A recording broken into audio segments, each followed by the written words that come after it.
Canada and the USA Rugby World Cup Qualifier for the 2023 tournament. I'm hoping I can watch this game. My local broadcaster does not have it on, but I think I might be able to watch it delayed on a UK feed. I'm hoping.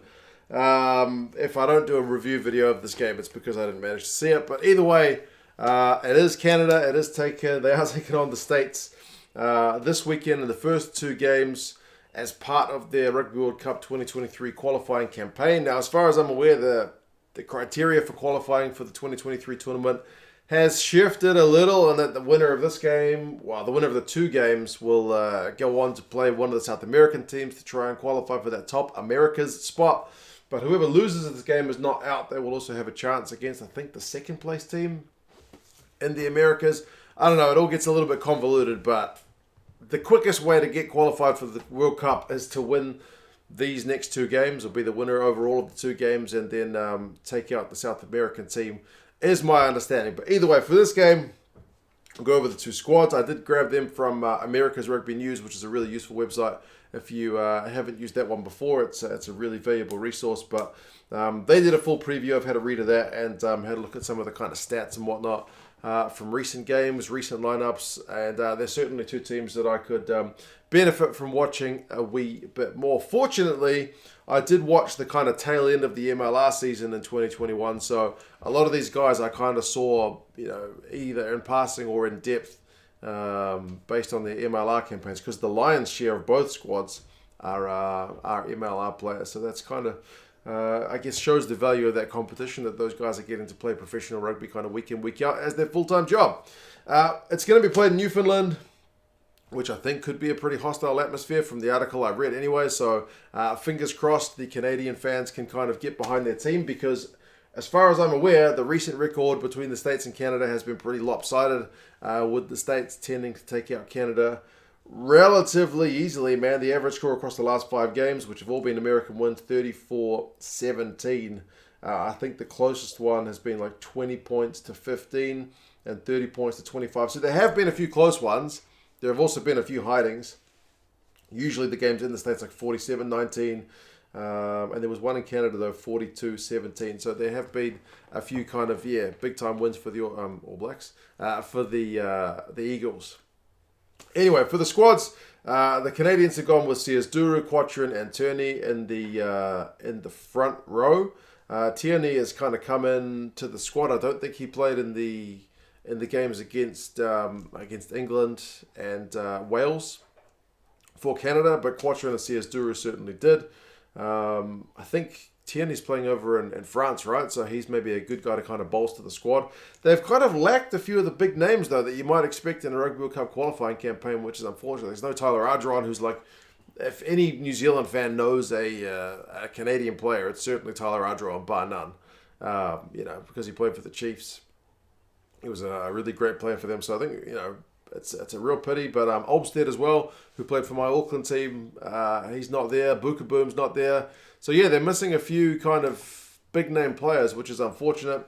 Corey Thomas moves to lock alongside Conor Keys, who they both played in those games in July. Rumball's moving from 7 to 6. It's good to see him there. He's probably my favourite Canadian player, Lucas Rumball. I only really knew about him from the World Cup in 2019, but I don't know, every time I see him play, he seems to put in a huge shift. So pleasure to see him have a crack. Heaton is back fit. He's at 7. And Vikilani is there at number 8. Kind of continues on from those 2 games he got in July. Braude and Nelson again continue their 19 combo. So that's good to see. They've got a debutant, Spencer Jones, who I don't know, at 12. And then LeSage is still there at 13. So he's a kind of experienced hand to be next to Spencer Jones. I mean, he may be experienced. I've seen him play. So I figure he's been around the Canadian setup for a while. Lloyd, Webster, and Coates are the back 3. Lloyd was on a bit of a try-scoring streak, wasn't he? I think he scored in both those games. Did he score 2 or 3 tries? He scored a few tries in those games over in Europe in July.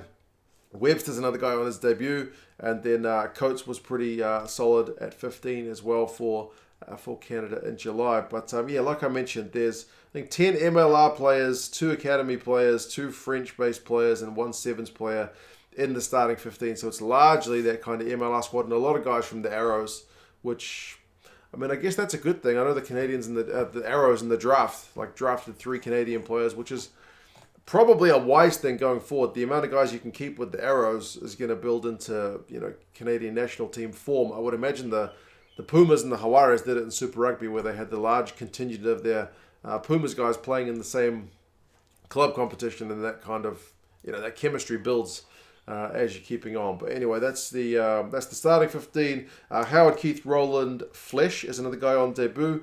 Smith, Povey, Higgins, and Parfrey. Higgins is another guy on debut. Make out the bench. So, like I mentioned, a bit disappointing that some of the big guns aren't there, but I guess they've got club commitments or other stuff going on that kind of keeps them out of the squad.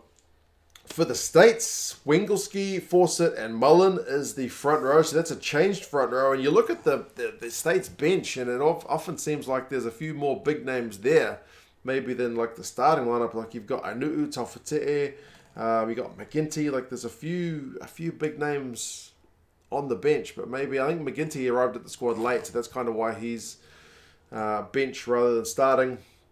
Brakeley moves up from the bench to start, and Civetta are the locks, so that's kind of a pretty useful lock and duo, I think, because Thomas, isn't he more of a loose forward come lock? That's maybe an advantage that the States will have.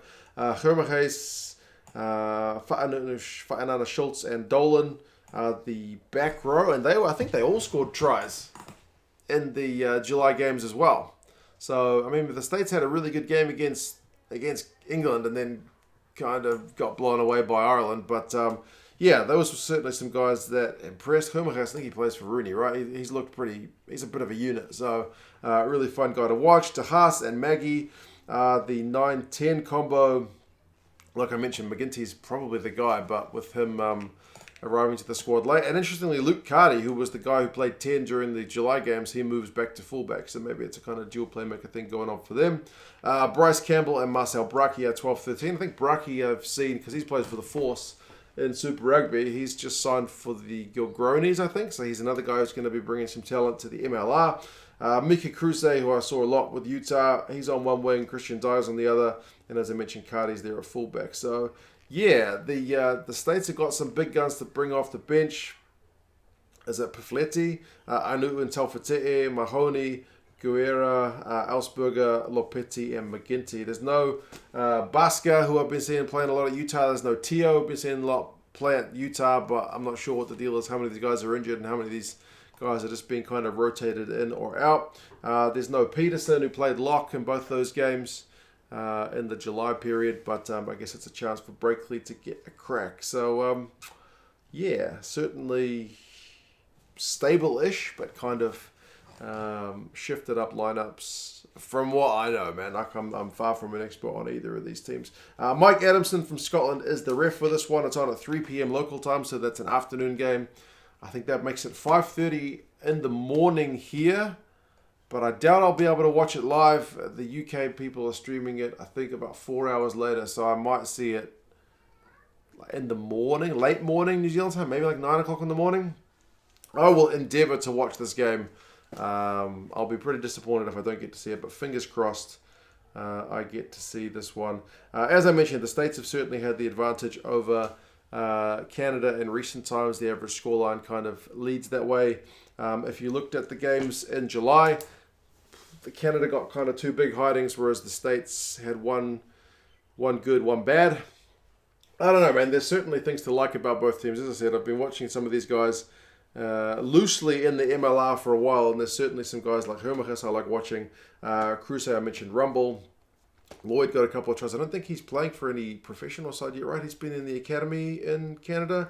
Cooper Coates looked good in July. So anyway, I'm hoping to see these guys play a pretty tight and high intensity game. I'm not sure if there's any restrictions on crowd or if it's a full crowd or what the deal is, but yes, I think it's 2015 since the last Canada win. Could be mistaken, but fingers crossed they put in a good shift at home. That being said, the bookies have got the States by 11, and the Rugby Forecast algorithm, which I think has got the fixtures around the wrong way. When Canada's at home, it says Canada to lose by 11, so the same as the bookies. But anyway, You guys let me know your thoughts. Do give me some insights on who else I should be looking out for, because as I mentioned, pretty loose on the old knowledge of these two teams. I only really get to see them at Rugby World Cup times and obviously watch them in July. But yeah, it's going to be good to see them play teams that are kind of round about their own neighborhood, like rank 16 against rank 22 is not too far apart. But certainly the US has had the wood on Canada in recent times. But anyway, you guys take care. Let me know any more valuable info. It would be much appreciated. And yeah, I'll talk to you guys again soon. See you later.